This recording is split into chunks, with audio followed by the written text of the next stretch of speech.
Landlords have branded the government's policy of housing asylum seekers in private properties immoral. Yes, it all comes as Serco, working closely alongside the Home Office, are offering property owners guaranteed rent for 5 years if they agree to house asylum seekers. It's worth noting Serco currently manages 30,000 asylum seekers across 7,000 properties throughout the UK. But is this the right move? Well, joining us now is the landlord, Sian Astley. And Sian, I understand that you have received an offer with regard to housing asylum seekers. Hi both of you. So it isn't really a new policy as such.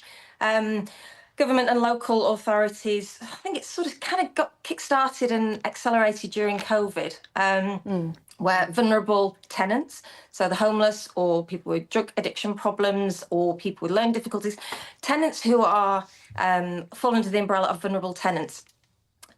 The idea was that the councils would house them in HMOs run by private landlords.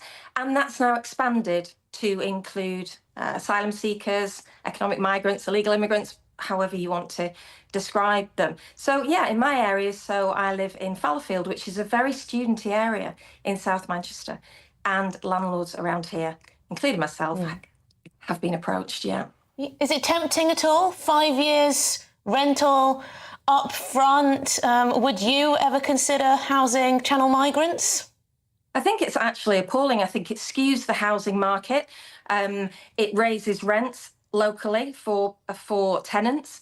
It's a very unfair system. So what we've got, again, is another example of two-tier policy making, where landlords who house your traditional type of tenant are penalised through excessive taxation, increased legislation. Yet, if you are a corporate landlord, because it's mainly corporates, it's mainly the bigger limited companies that do this, although they've run out of houses now. People like Serco, the companies like Serco, they've run out of houses, so they're coming to smaller landlords.